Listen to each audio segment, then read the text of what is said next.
tudo bem com vocês? Vamos dar continuidade à nossa disciplina Introdução à Farmácia. Hoje é o nosso segundo encontro, né? A nossa segunda aula. E nós iremos conhecer, né, um pouco sobre os medicamentos e a sua utilização na saúde e na sociedade. Bem, vamos dar início, né, com o conceito de medicamentos. Segundo a definição, né, da Agência Nacional de Vigilância Sanitária, a Anvisa, os medicamentos são produtos farmacêuticos tecnicamente obtidos ou elaborados com finalidade profilática, ou seja, de prevenção, curativa, paliativa ou para fins de diagnóstico.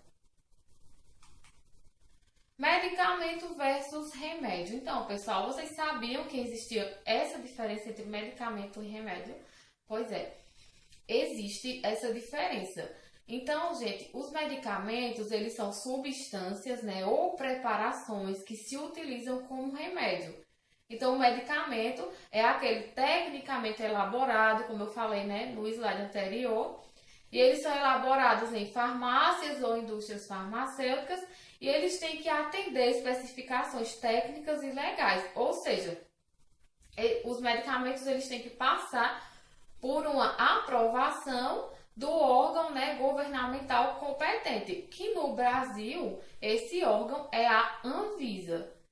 Já os remédios, né, eles atendem um conceito mais amplo, né? São os recursos para curar ou aliviar o desconforto e a enfermidade. Então, os remédios é qualquer recurso utilizado para levar ao indivíduo ter um bem-estar, né, físico e mental, ou seja, levar o indivíduo a ter saúde. Os remédios, né, por exemplo, nós podemos ter como remédio terapias, fisioterapias.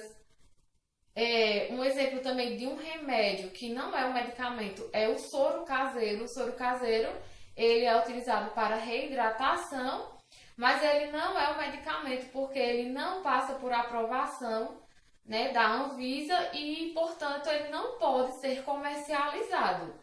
Então, a partir destes conceitos, a gente conclui, né, que todo medicamento é um remédio, mas nem todo remédio é um medicamento. Então, qual a finalidade dos medicamentos? Bem, os medicamentos eles vão aliviar os sintomas e outros podem curar os sintomas, outros podem prevenir ou diagnosticar. Então, os medicamentos que aliviam os sintomas, eles vão diminuir ou eliminar o sintoma, mas ele não vai atuar, né, na causa da doença. Ele não vai atuar combatendo o que está causando esse sintoma. Por exemplo, nós temos a infecção urinária, né? A infecção ela é causada por uma bactéria e ela causa muita dor, né, e febre e inflamação. Então, a gente vai utilizar, por exemplo, fenazopiridina, que é o famoso pirídeo, que é utilizado nas infecções urinárias. Porém, o pirídeo, ele é um analgésico das vias urinárias. Então, o pirídeo, ele vai atuar, né, atenuando a dor dessa infecção, porém, ele não vai atuar na causa da infecção, que seria combatendo, né, inibindo a bactéria. Então, ele é utilizado como alívio de sintomas.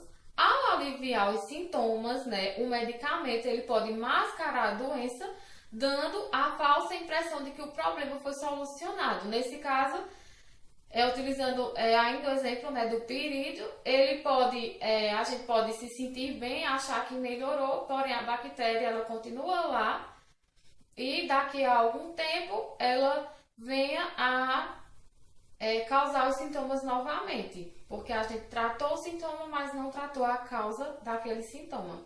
Então, para que isso não aconteça, é preciso, né, que antes da gente usar determinados medicamentos, é importante consultar o médico e o farmacêutico.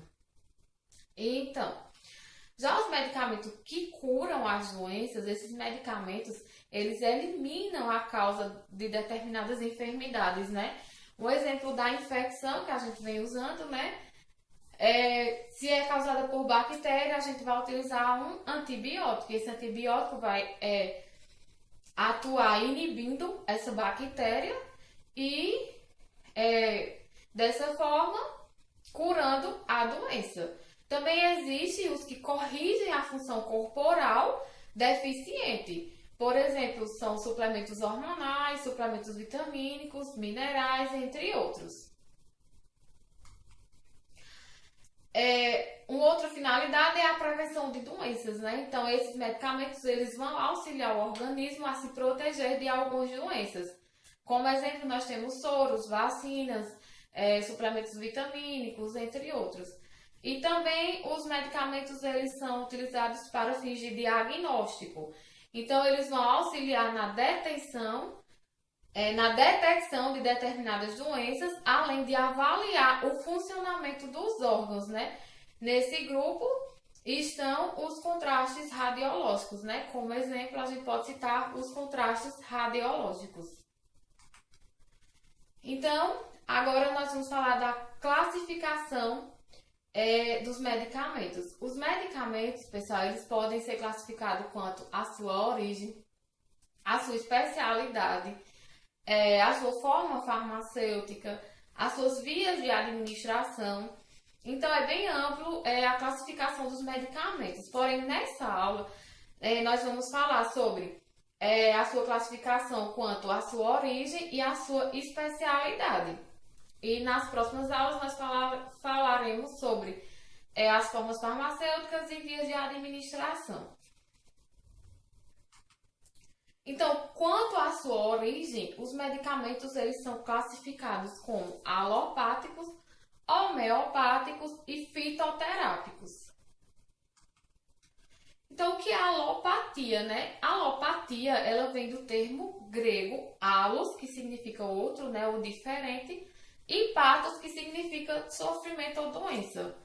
Então, a alopatia, ela é uma ciência que ela vai curar através do contrário, né? É um sistema terapêutico que visa tratar as patologias pelos meios contrários às mesmas, através de medicamentos com ação específica nesses sintomas. É a chamada medicina tradicional. Então, a alopatia, pessoal, são esses medicamentos que a gente encontra mais comum nas farmácias, né? Que ele cura através do contrário. Ou seja, se eu tenho uma inflamação, eu vou utilizar um anti-inflamatório. Se eu tenho uma dor, eu utilizo um analgésico. Se eu tenho uma febre, eu utilizo um antitérmico.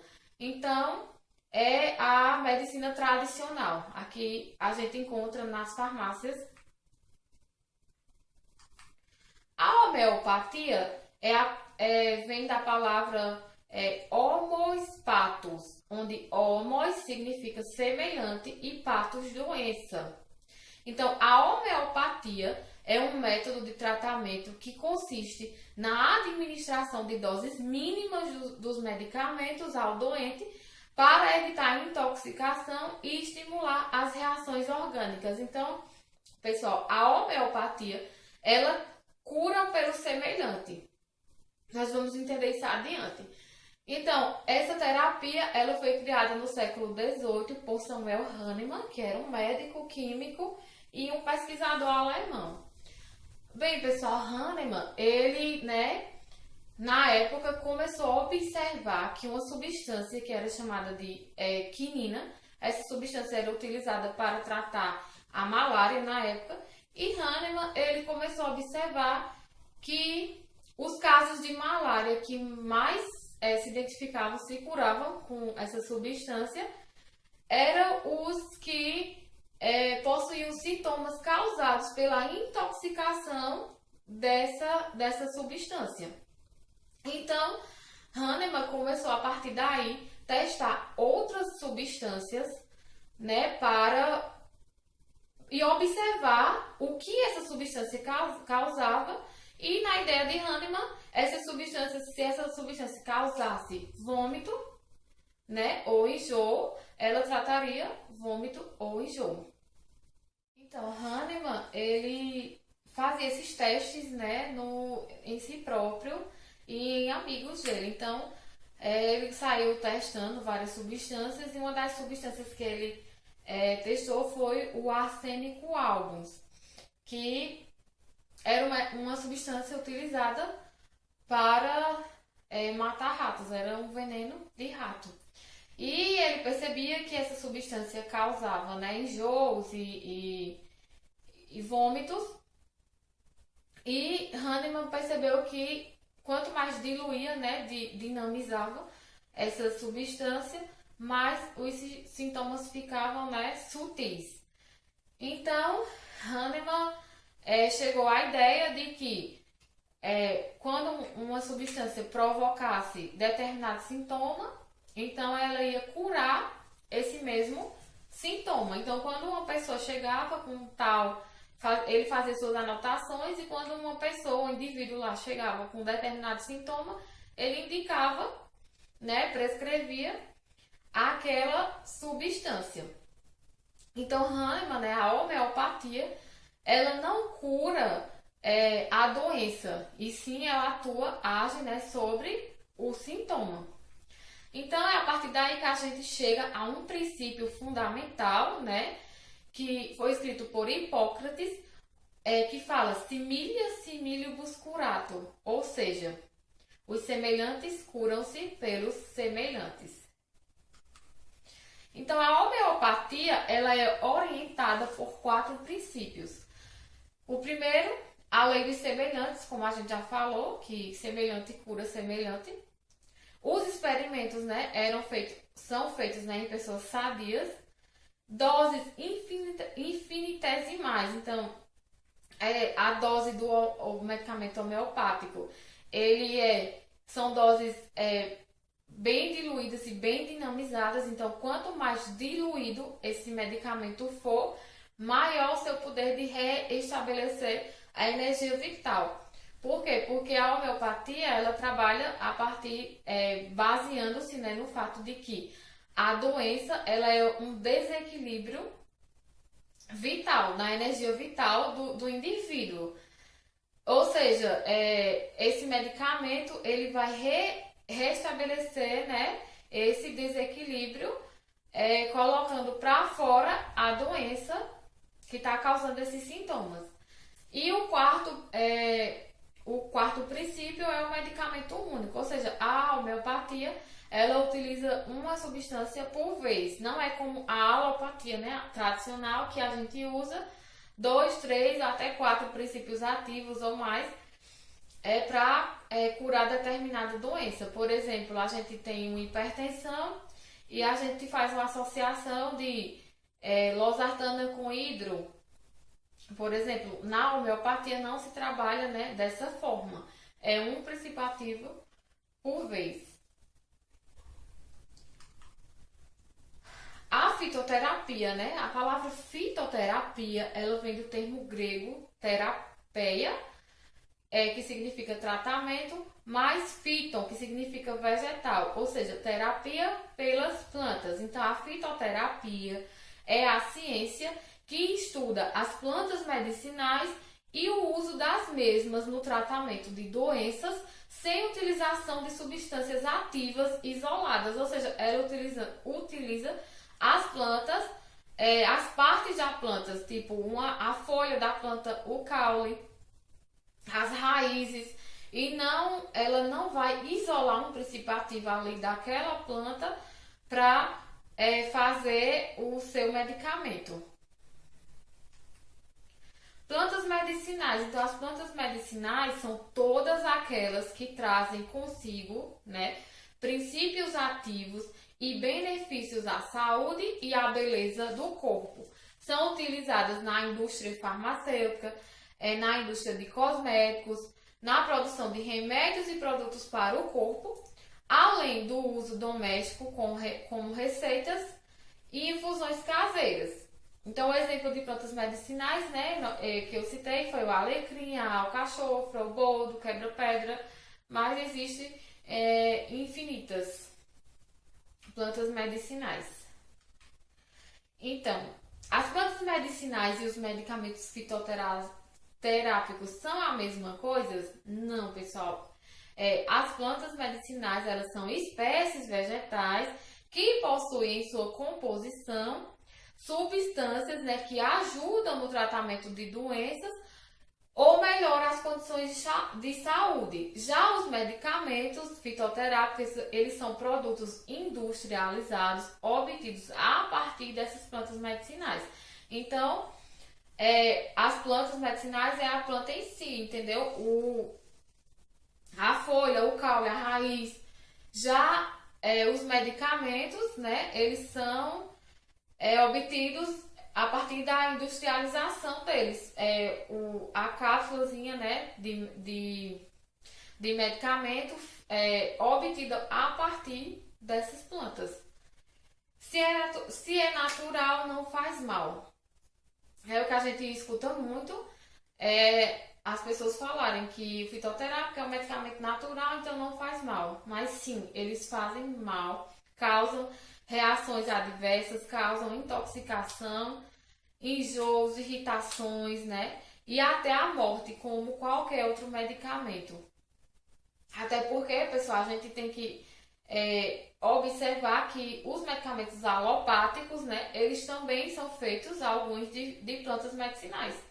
São feitos a partir de plantas, a partir de animais, de minerais, mas são retirados o princípio ativo dessas plantas e é feito o medicamento. Então, da mesma forma, né, contém o princípio ativo ali naquela planta e elas também podem causar, dependendo do uso, da forma que seja usada, intoxicações, reações e reações adversas. Os medicamentos fitoterápicos, eles devem seguir, como qualquer outro medicamento, todas as normas sanitárias e os cuidados para o seu uso e devem seguir registro na Anvisa. Então, a Anvisa, né, hoje, ela classifica os medicamentos fitoterápicos em duas classes. Os medicamentos fitoterápicos e os produtos fitoterápicos tradicionais. Os medicamentos fitoterápicos são aqueles que passam por todos os estudos clínicos e padronizados como um medicamento tradicional. Já os fitoterápicos tradicionais, né, são analisado o histórico de utilização segura nos seres humanos, ou seja, uma planta, né, um fitoterápico que vem sendo utilizado há 30 anos na população e é utilizado com segurança, com eficácia. Então, eles são registrados, né, são liberados o uso perante a Anvisa. Bem, pessoal, uma outra classificação dos medicamentos é quanto à sua especialidade. Então, esses medicamentos são classificados como de referência, similar e genérico. E o que é medicamento de referência? O medicamento de referência é aquele inovador, aquele que foi registrado no órgão federal responsável pela vigilância sanitária, que no Brasil é a Anvisa, e ele é comercializado no país, sua eficácia, segurança e qualidade foram comprovadas cientificamente junto ao órgão federal competente por ocasião do registro. A eficácia e a segurança desse medicamento de referência são comprovadas por estudos clínicos.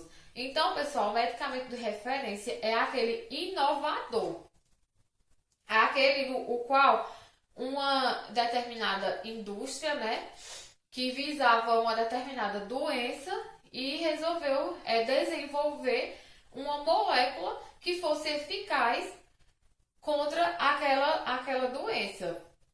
Então, a indústria, ela fez testes, né, clínicos que comprovaram a eficácia e a segurança dessa molécula. Esses testes a gente vai falar mais adiante na aula sobre cada um desses testes, né, que é feito no desenvolvimento de um medicamento. E a indústria, até que se chegue ao produto final, essa indústria ela teve um custo na casa dos milhões de dólares. Ela gastou para ter esse produto final. Então, essa indústria ela vai procurar o INPE, que é o Instituto Nacional de Pesquisa, e vai solicitar o pedido de patente deste medicamento, que é a patente, é um direito que a indústria ela ganha de só ela comercializar esse medicamento durante 20 anos.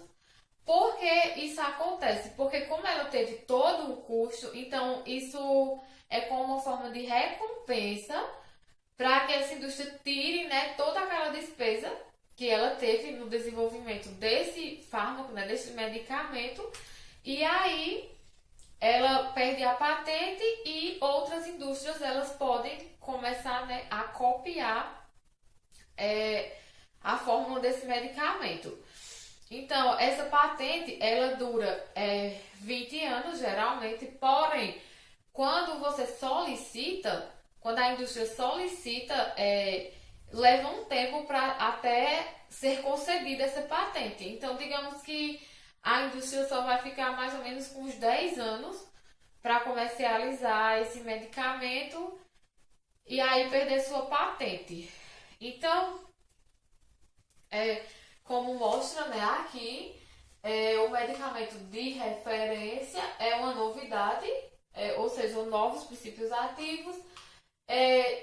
Ele tem 10 anos para explorar o mercado, né, com exclusividade. Sua embalagem vem com o nome comercial, né, então ele tem uma marca. E com o nome do princípio ativo logo embaixo.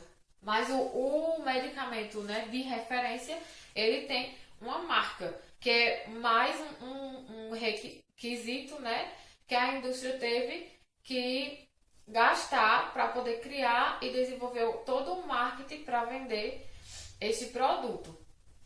O que muitas vezes torna o medicamento muito caro, né, e às vezes chegando até a preços muito altos. Porém, existe também um órgão no Brasil que ele faz o controle destes valores para que não chegue a valores muito exorbitantes. Apesar de que ainda são medicamentos bem caros comparado aos genéricos e aos similares. Os medicamentos genéricos, gente, é o medicamento que contém o mesmo princípio ativo, na mesma concentração, na mesma forma farmacêutica, na mesma via de administração, a mesma posologia, com a mesma indicação terapêutica do medicamento de referência. Ou seja, é a cópia do medicamento de referência. Ele é um medicamento intercambiável pela norma atual, ou seja, ele pode ser trocado pelo medicamento de referência de acordo com as normas atuais. Então, o medicamento genérico, ele apenas difere do similar e do genérico, né? Aliás, o medicamento genérico, ele apenas difere do medicamento similar apenas na sua embalagem, né? Que não, o medicamento genérico, ele não vai precisar de ter um nome comercial, ele vai vir com o seu princípio ativo. Na sua embalagem tem que conter a lei que regulamenta os medicamentos genéricos, a tarja amarela com o nome preto, o G maior, e medicamento genérico, escrito medicamento genérico. Então, isso, né, torna os medicamentos genéricos mais baratos que os de referência, porque esses medicamentos eles apenas vão passar por testes de biodisponibilidade e bioequivalência. Para quê? Para provar que esses medicamentos eles têm a mesma equivalência, né, a mesma eficácia, a mesma segurança, que são iguais ao medicamento de referência. Porém, eles não vão passar por testes mais a fase clínica e pré-clínica que o de referência passou. Então, essa indústria ela não vai ter esse custo para desenvolver esse medicamento, porque já tem, esses testes já tem no de referência, já foi comprovado no de referência.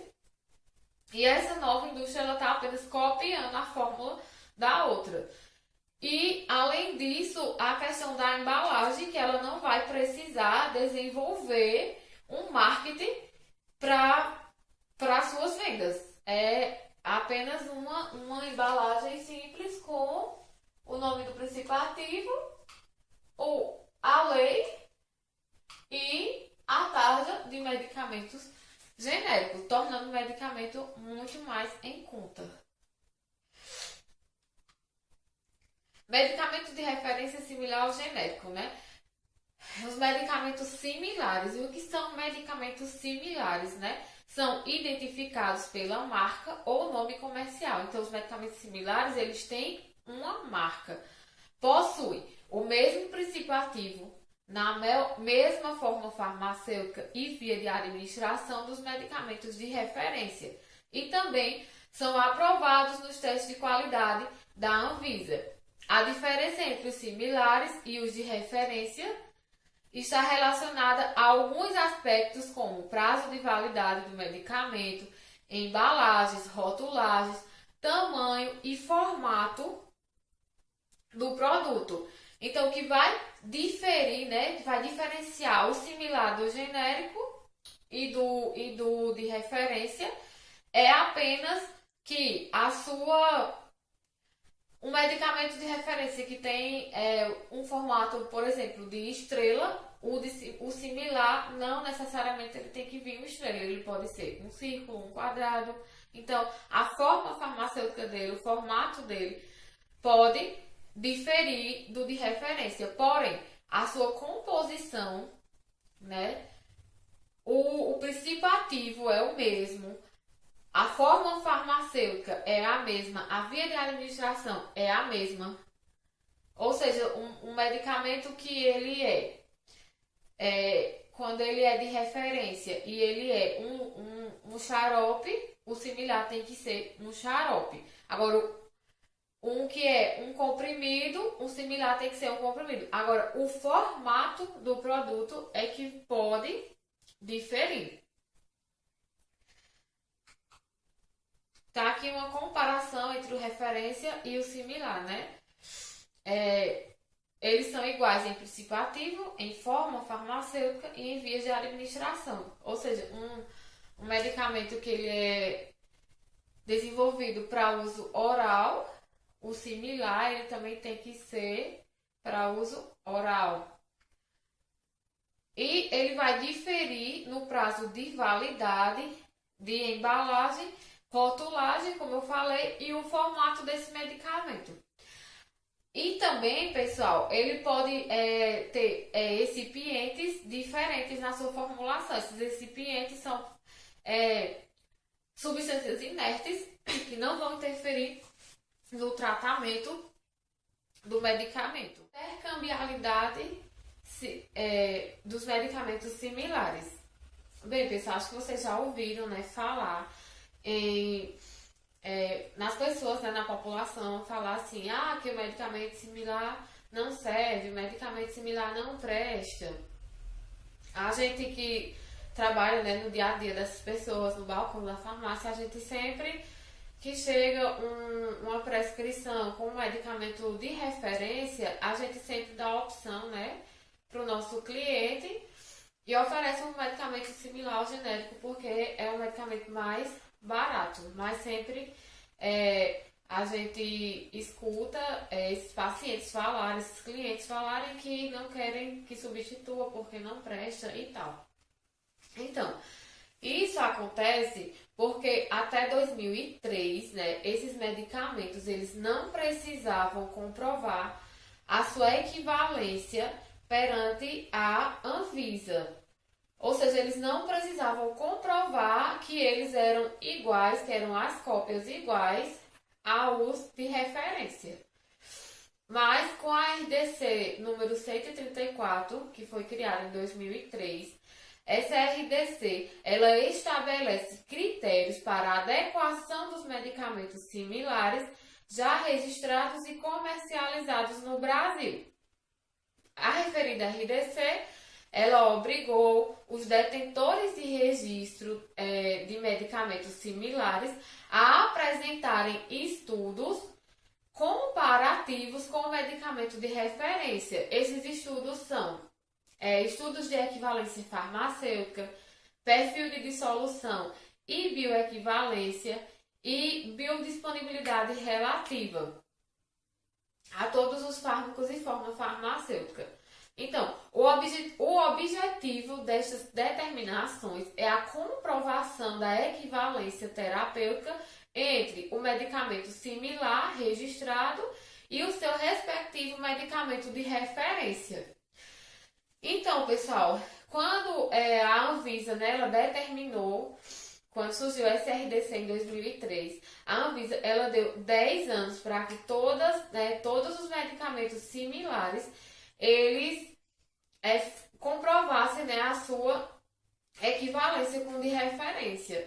Então, nós estamos em 2020, então desde 2013 que todos esses medicamentos eles são similares, eles passam por testes de equivalência e é comprovada a sua equivalência relacionada ao medicamento de referência.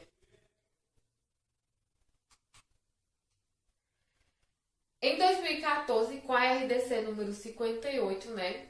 Essa RDC, ela define as medidas a serem adotadas junto à Anvisa pelos titulares de registro de medicamentos para a intercambiabilidade de medicamentos similares com medicamento de referência. Ficou determinado com essa RDC a disponibilização de um site eletrônico da agência de relação dos medicamentos similares indicados, os medicamentos de referência com os quais são intercambiáveis para fins de consulta pela população, por profissionais de saúde ou qualquer outro interessado. Então, para nos ajudar, né, a saber quais medicamentos, né, já estão nessa lista, já são intercambiáveis, a Anvisa ela criou essa lista e essa lista está disponível no site, né, da Anvisa para que a gente possa, e sempre ela está sendo atualizada, para que a gente possa ver quais medicamentos são similares e podem ser intercambiáveis. Isso, pessoal, porque quando eu falo que todos os medicamentos similares eles são intercambiáveis hoje, eu estou falando dos medicamentos tarjados, né, os de tarja vermelha ou tarja preta, que são aqueles que vêm venda sob prescrição médica. Os que são considerados MIPs, que são os que não precisam de prescrição, são considerados de venda livre. Um exemplo, nós temos o Resfenol, que é um medicamento de referência, porém no mercado existem vários outros similares a ele. E esses medicamentos eles não precisam comprovar essa equivalência com de referência, só os medicamentos tarjados. Então, para a gente saber diferenciar, né, os MIPs desses que têm equivalência comprovada já, a Anvisa ela criou essa lista e sempre ela atualiza essa lista. Então, qualquer dúvida, a gente pode entrar no site e conferir essa lista. Todos os medicamentos similares intercambiáveis constantes da lista também terão na bula do medicamento a informação a respeito da intercambiabilidade. Então, na bula do medicamento, vem a frase medicamento similar equivalente ao medicamento de referência. Essa informação, ela deve ser incluída na seção da bula, né?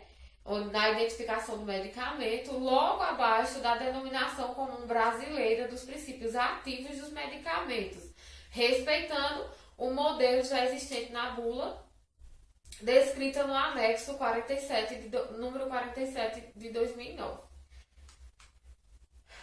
Então, agora vamos a alguns conceitos importantes para a gente entender o que é essa equivalência e o que é essa bioequivalência.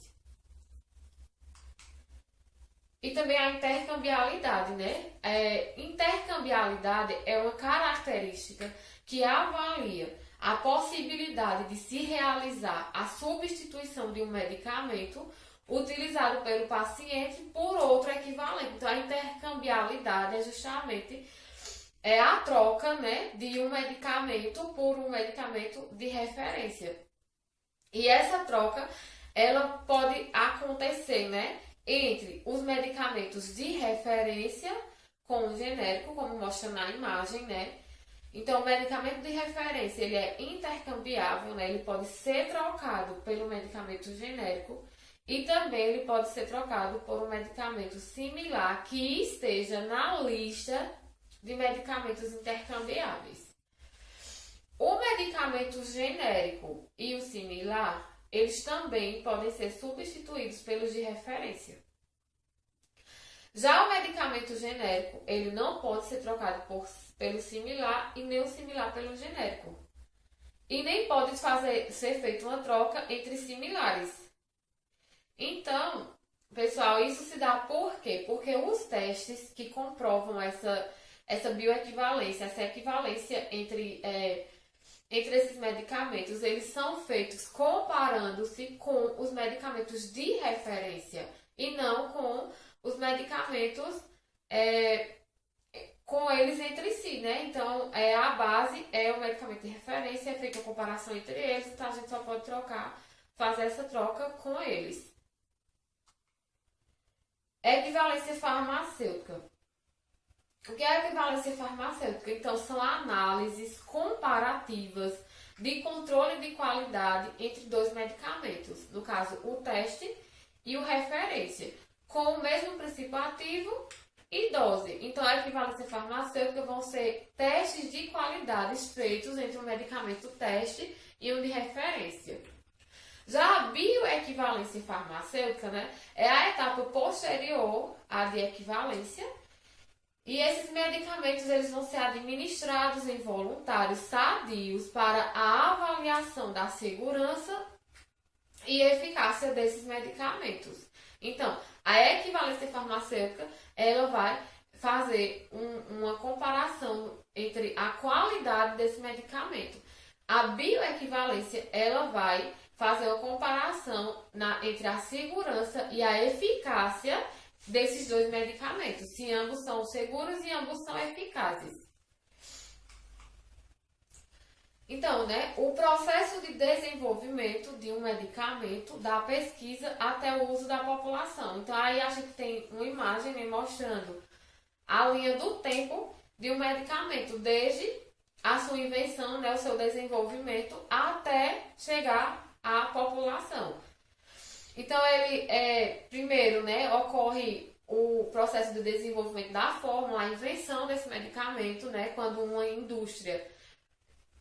determinada indústria, né, ela visa uma doença e quer desenvolver uma molécula para o tratamento ou cura dessa doença. Então, o que é que a indústria faz? Desenvolve a molécula e passa, né, por testes pré-clínicos. Esses testes pré-clínicos, eles são realizados em laboratórios e com animais em laboratórios. Depois da fase pré-clínica, as moléculas que são aprovadas, elas passam para a fase clínica. Essa fase clínica ela é dividida em 4 fases, né, incluindo a aprovação pelo governo, e nessa fase já são utilizados seres humanos e alguns sadios e outros já enfermos. E a gente vai ver detalhadamente cada fase dessa. Então, a fase pré-clínica. A fase pré-clínica, né? Primeiro são feitos testes in vitro, ou seja, ensaios laboratoriais sem o uso de animais. São feitos testes em plaquinhas de laboratório. Depois desse teste, né? Aí passam-se para os testes in vivo, que são ensaios laboratoriais que utilizam animais. Esses animais, eles são cobaias de diversas espécies. Podem ser camundongos, podem ser ratos, podem ser coelhos. E para utilização, né, de estudos com esses animais, nessa fase, né, tem que seguir normas de proteção aos animais. Essa norma é determinada, né, regularizada pela lei número 11.794, de 8 de outubro de 2008. E Essa lei ela estabelece procedimentos para o uso científico de animais. Então, gente, a cada 1.000 substâncias testadas em animais nessa fase, aproximadamente 10 são aprovadas para continuar em desenvolvimento. E aí, essas substâncias que elas foram aprovadas, elas passam, né, para a fase clínica.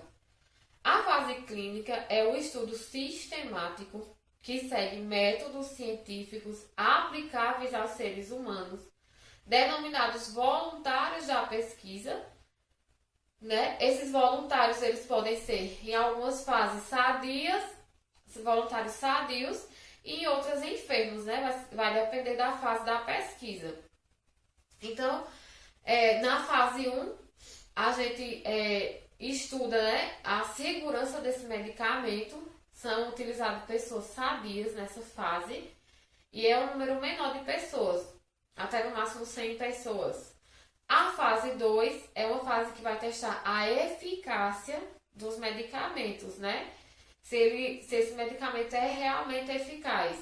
E aí já são utilizados nessa fase seres humanos sadios e seres humanos enfermos. A fase 3 são feitos estudos, né, multicêntricos. Então são feitos estudos em vários centros. Utiliza-se cerca de 800 pessoas, né? Essas pessoas vão utilizar Essas pessoas podem ser enfermas, algumas elas vão utilizar algumas um medicamento e outras um placebo para que seja avaliado a eficácia e a segurança desse medicamento. Aí passa-se para a fase de aprovação, onde esse fármaco ele vai passar pela Anvisa. E uma vez aprovado pela Anvisa, ele vai para a fase de comercialização. Na fase de comercialização é onde ele já pode ser comercializado, né, vendido. E mesmo assim, esse medicamento ele fica em observação. Né? A Anvisa ela vai ficar observando esse fármaco para ver se ele vai causar, né, algum efeito adverso ou colateral que não foi observado nas fases anteriores.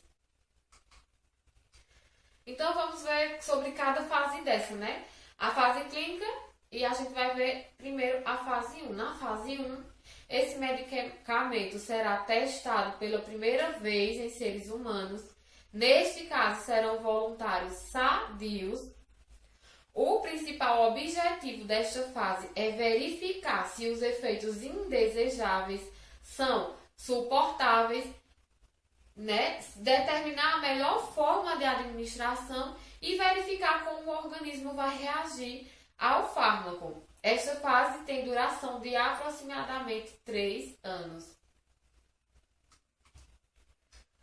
A fase 2, o medicamento é dado a um número maior de indivíduos. São voluntários, pacientes acometidos por doenças, né, investigadas previamente selecionados. Então, o objetivo é avaliar a eficácia desse medicamento, estabelecer uma dose ótima e um intervalo adequado entre as doses, ou seja, estabelecer a posologia do medicamento e determinar os regimes de administração desse novo fármaco. Esta fase também permite obter informações mais detalhadas sobre a segurança, né, toxicidade em curto prazo. É uma fase que dura também aproximadamente 3 anos.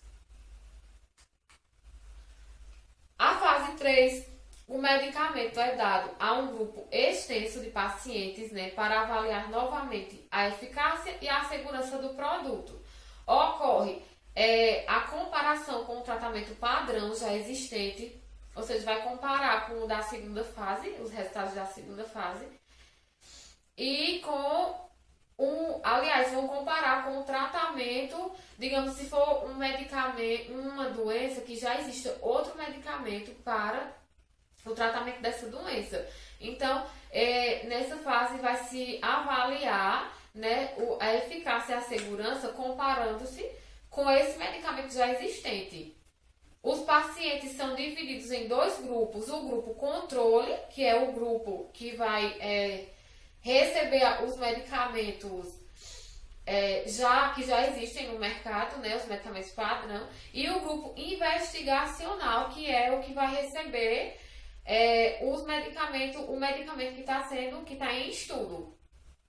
Se for o caso de um medicamento novo, que não exista um outro já padrão, então essas pessoas, o grupo controle, eles ingerem um placebo, que no caso é um medicamento inerte, que não vai ter propriedade, que não vai fazer efeito algum. A duração dessa fase é de aproximadamente 4 anos.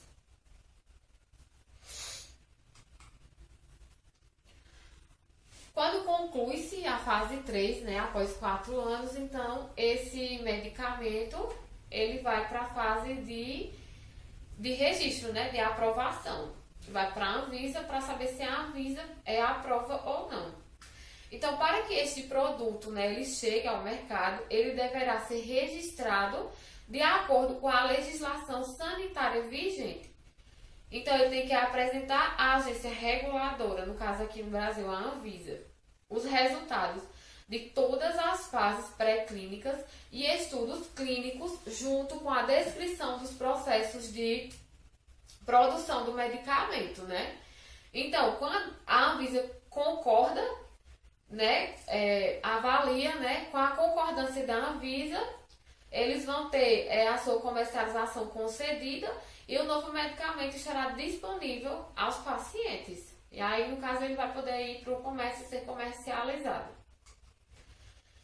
E é onde a gente entra na fase 4, que é de pós-comercialização, fase de farmacovigilância, né? Então, quando posterior ao registro e ao lançamento do novo medicamento no mercado, essas pesquisas são executadas com base nas características com que foi autorizado o medicamento. Então, esse medicamento ele ainda continua sendo observado, né?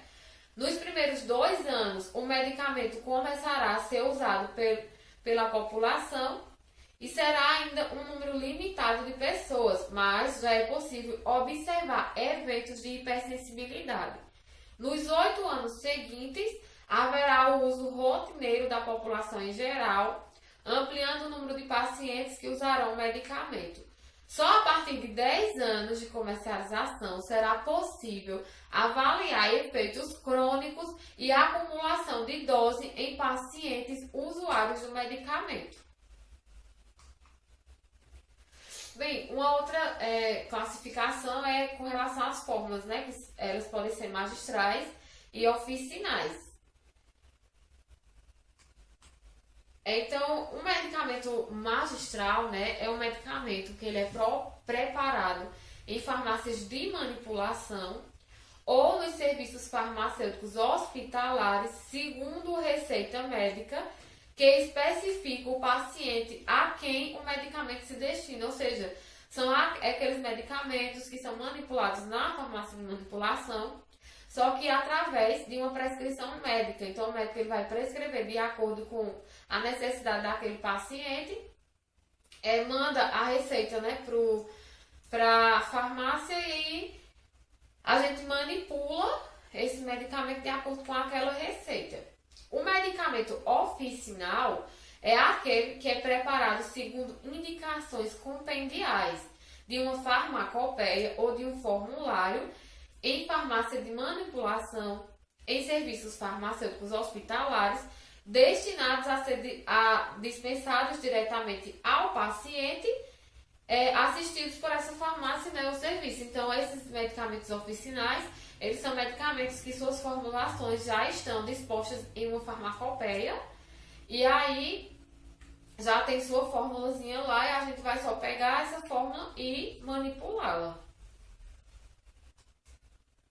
E o que é a farmacopeia, né? A farmacopeia brasileira é um código oficial farmacêutico do país, onde se estabelece, dentre outras coisas, os requisitos mínimos de qualidade para fármacos, insumos, drogas vegetais, medicamentos e produtos para a saúde.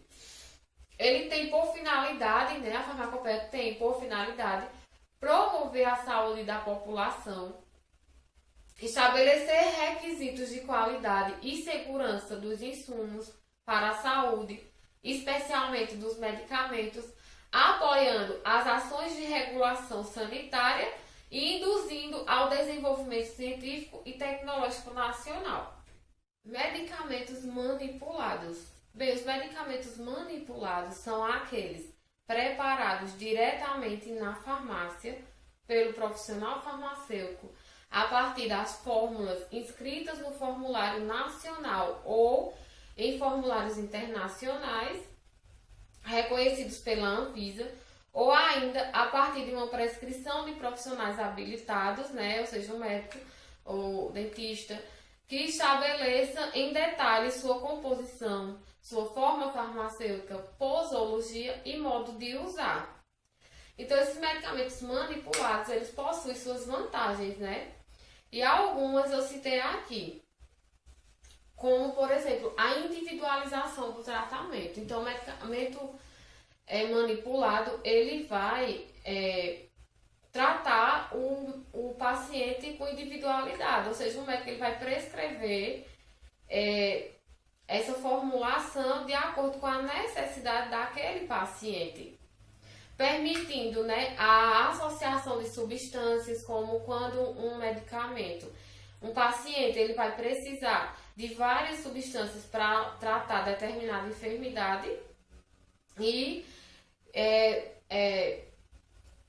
com os medicamentos industriais ele iria precisar de 2 ou 3 medicamentos para tomar. Então o médico une esses princípios ativos desses medicamentos em uma só formulação e o paciente ele vai tomar apenas um comprimido, né?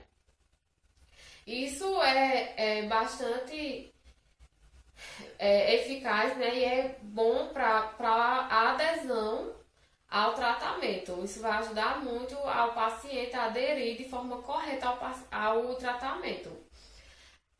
Outra vantagem é a possibilidade de retirar alguns ingredientes. Então, alguns pacientes eles podem ter alergia a algum recipiente da formulação e na manipulação é permitido que você retire esse recipiente daquela fórmula e o paciente possa consumir esse medicamento. Outras formas de apresentação, um exemplo, um paciente que precisa de um determinado medicamento, que no comércio só existe ele em sua forma em comprimido. E esse paciente ele está precisando de tomar em forma líquida, porque para ele é mais fácil, entendeu? Então, o médico vai prescrever, porém, em uma forma de xarope ou de elixir. E garante também menos desperdício, porque o médico ele vai prescrever apenas a quantidade correta para fazer o tratamento daquele paciente.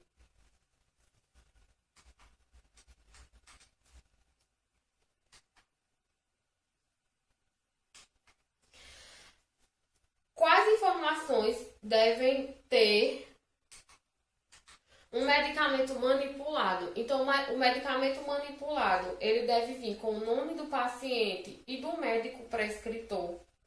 Ele deve ter o número de registro, datas de manipulação e validade, a fórmula discriminada em nomes dos fármacos ativos segundo a denominação comum brasileira com respectivas dosagens, né? Ou seja, deve vir o nome dos princípios ativos escritos de acordo com essa denominação e na frente a quantidade que for utilizada, né, a dosagem.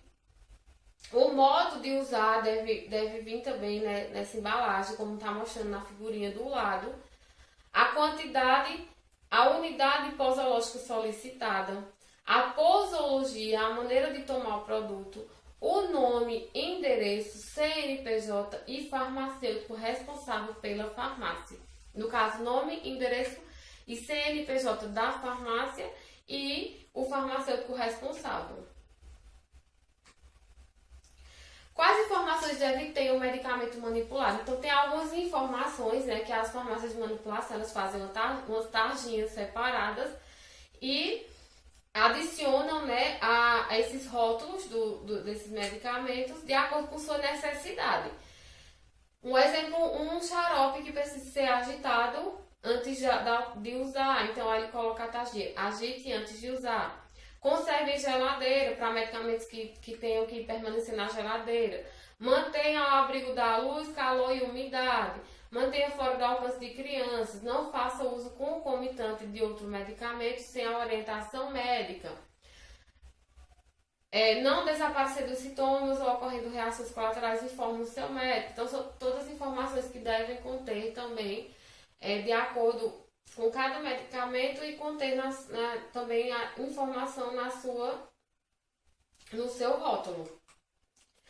Medicamento, saúde e sociedade.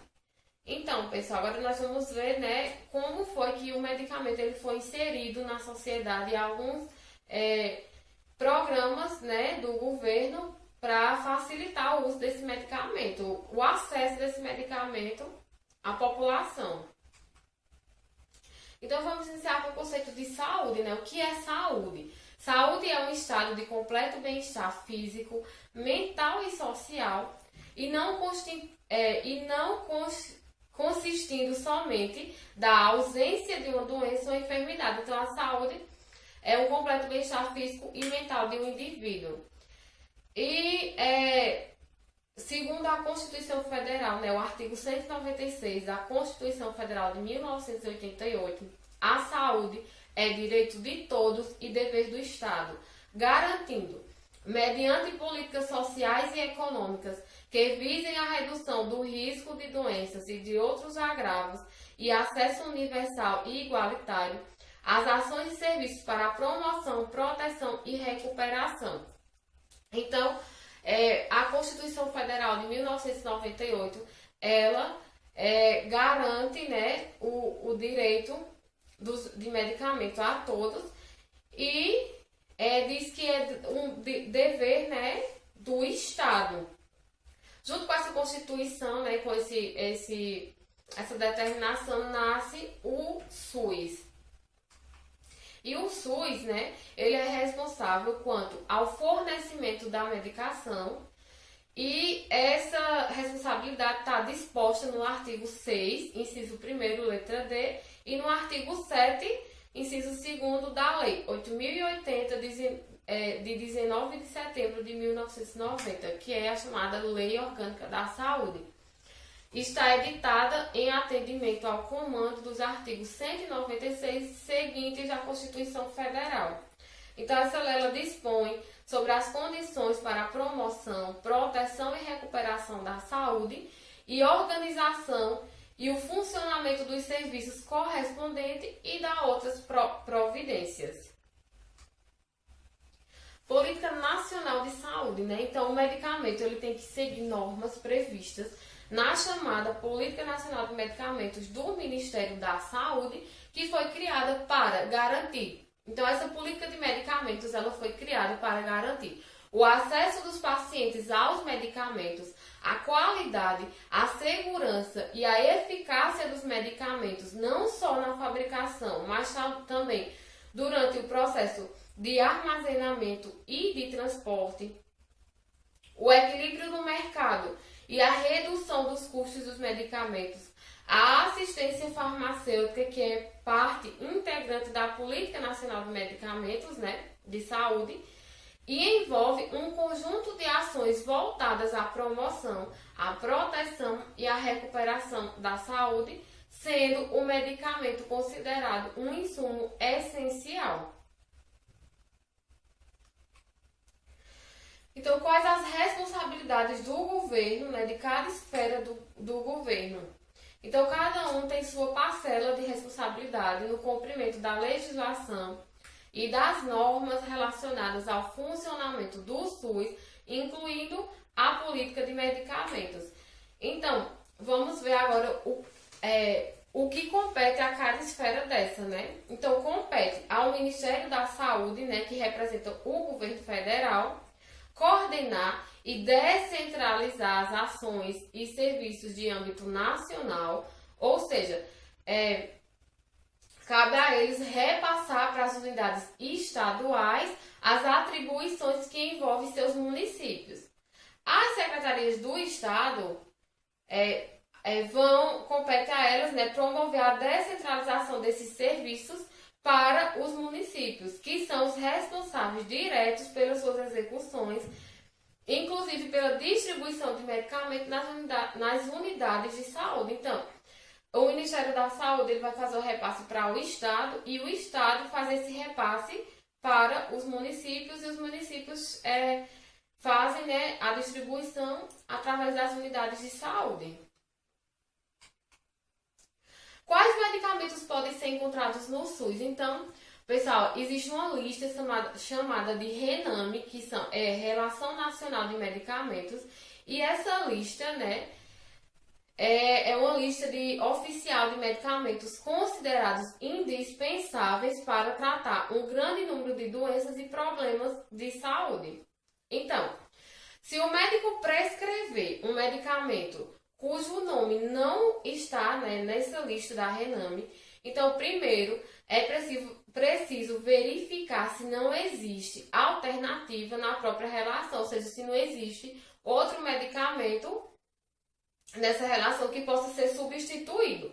O médico ele deve sempre privilegiar os remédios que fazem parte desta lista. Mas, se for indispensável ao tratamento, o médico tem autonomia de prescrever outro medicamento desde que sua eficácia já tenha sido comprovada. Então, se o médico ele acha que o paciente ele necessita de um medicamento que não está na lista da RENAME, então ele tem autonomia sim para prescrever esse medicamento. Medicamentos excepcionais ou de alto custo. Então, existe o programa de medicamentos excepcionais, né? O Ministério da Saúde ele adquire ou transfere recursos para que os estados adquiram esses medicamentos e os façam chegar até os pacientes. Então, devido ao custo maior, os medicamentos excepcionais são os que mais faltam na rede pública. Como consequência, mais e mais cidadãos recorrem ao Poder Judiciário para obter os remédios que necessitam. E a Justiça, com base na lei, geralmente tem garantido, né, esse direito aos que solicitam. O ideal é que o gestor de saúde se antecipe a essas necessidades, porque para comprar os remédios no varejo, né? Aliás, no atacado, porque quando eles compram no varejo, eles vão sair mais caro e vão aumentar o custo para o SUS.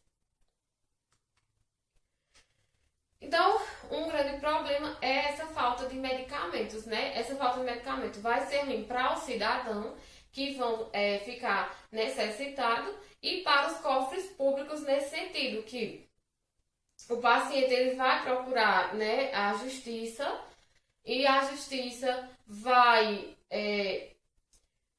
conceder o direito a ele, a obrigar, né, o Estado a dar esse medicamento, e quando o Estado for comprar, ele vai ter que fazer uma compra no varejo, e essa compra vai sair bem mais cara. Então, vai acarretar, né, num alto custo para os cofres públicos. E os cidadãos eles também ficam bastante prejudicados, pois é uma luta.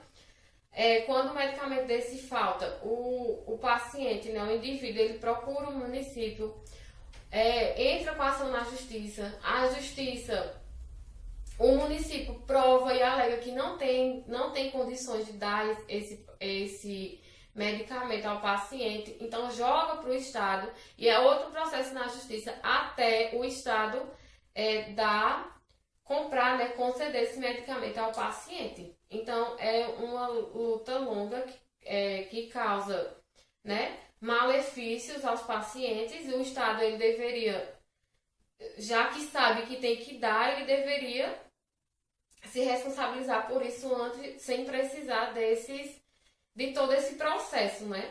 Então, para combater essa falta de medicamentos, né, o governo ele tem criado tentativas, né, de melhorar isso, procurando algumas alternativas. Então, ele criou a política de medicamentos genéricos, teve o programa Dose Certa, que foi criado no estado de São Paulo, nessa tentativa, fracionamentos, e a farmácia popular, que até hoje nós temos, né, o Brasil até hoje tem Algumas farmácias fazem parte desse programa Farmácia Popular e alguns medicamentos eles chegam a ter até 90% de desconto para o paciente. Um outro problema relacionado aos medicamentos é o consumo exagerado, causado pela automedicação. Então, uma tentativa de reduzir essa automedicação seria a proibição da publicidade de remédios, mesmo daqueles que não exigem receita médica, porque a gente sabe que os que não exigem receita médica podem, a gente vê com frequência propagandas deles nas televisões, nas redes sociais, e isso estimula muito a automedicação, né? Levando ao consumo muito exagerado desses medicamentos. Então, né, o medicamento, né, ele não é um produto qualquer, porque ele serve para tratar, manter e recuperar a saúde. Por isso, o seu consumo não deve ser estimulado. Então, o medicamento, ele deve ser tratado como algo da saúde, né, e ser usado apenas de acordo com a necessidade. Então, no Brasil, é autorizada a publicidade dirigida diretamente aos consumidores para os medicamentos de venda livre, mas alguns órgãos, né, como o IDEC, o CREMESP, o CRF de São Paulo e muitas outras entidades, elas são contra a publicidade de qualquer medicamento, porque gera consumo muito além da necessidade do cidadão. Então, essas entidades, elas cobram isso, uma posição do governo federal, e defendem, né, uma nova regulamentação que proíba essa publicidade. Regras são fracas, né? Ao persistirem os sintomas, um médico deve ser consultado. Então, essa é uma frase, né, que sempre vem nas propagandas de medicamentos. E é um alerta que pode causar efeito contrário, isto é, ela pode funcionar mais como um estímulo à automedicação sem a orientação médica. Porque, afinal, somente se os sintomas persistirem é que você vai precisar de um profissional. Ou seja, o paciente ele vai se automedicar. Então, se esse medicamento não for eficaz, é que ele vai procurar um médico. Então, essa frase, ela de forma... ela tem um efeito contrário, né? Faz estimular a automedicação. Propaganda enganosa. O Código de Defesa do Consumidor. Então, esse código ele proíbe e considera crime a publicidade enganosa e abusiva, porque pode induzir o consumidor a colocar em risco sua própria saúde. Essas formas de publicidade, de acordo com o CDC, que é o Código de Defesa do Consumidor, constituem crime. E o que é propaganda enganosa, né, gente? É quando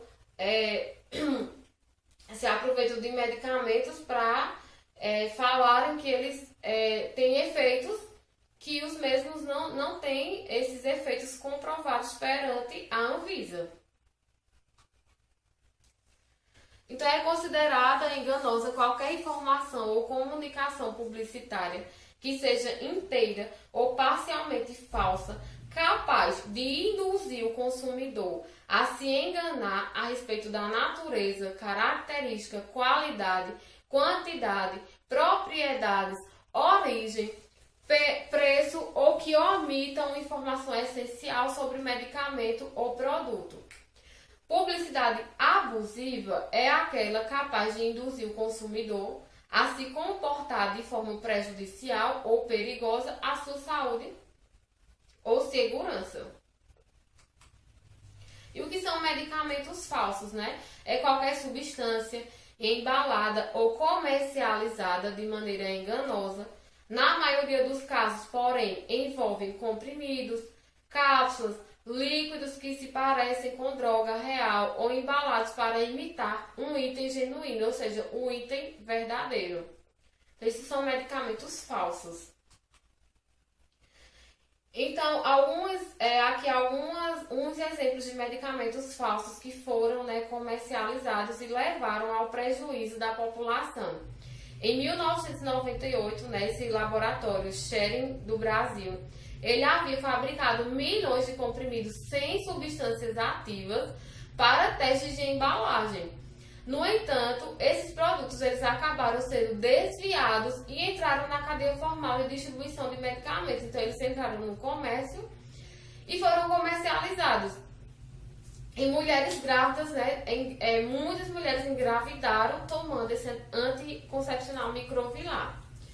Um outro problema no mesmo ano, com o mesmo laboratório, foi o Androcur, que é utilizado para o tratamento de câncer de próstata. Então, esse mesmo laboratório fabricou um lote falso, sem nenhuma substância ativa, e esses produtos também foram distribuídos ao uso no mercado. E ao menos 5 óbitos por câncer são atribuídos ao uso desses comprimidos inócuos, né? Existem algumas fontes que falam que até 10 pacientes chegaram a falecer por usarem esse medicamento sem princípio ativo.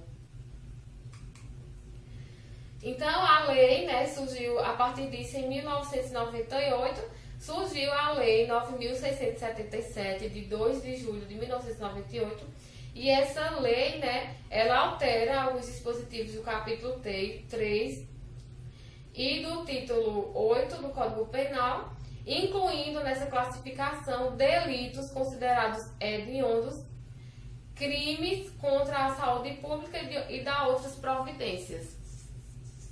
E também foi criada em 99 a CPI dos medicamentos, que culminou para a criação da Anvisa, né, que é a Agência Nacional de Vigilância Sanitária, e é o órgão governamental competente por fiscalizar essas indústrias e por exigir testes delas para poder que esses medicamentos sejam liberados, né, para uso da população. Quais os perigos das drogas falsas, né? Então, o perigo é ela não ter efeito, né? E o paciente seguir a óbito, como aconteceu com o Androcur. Intoxicação pela despadronização dos comprimidos. Por exemplo, um comprimido de captopril de 25 miligramas. Aí ele não é padronizado, né? Então, em uma caixa com 30 comprimidos, um comprimido vem com 25, outro vem com 50, outro vem com 15, outro vem com 10. E aí isso vai causar um efeito, né, no tratamento desse paciente e pode causar até uma intoxicação caso essas concentrações sejam muito elevadas. Altos níveis de bactérias e patogênicos. Isso acontece porque são medicamentos que não são fabricados com higiene, né?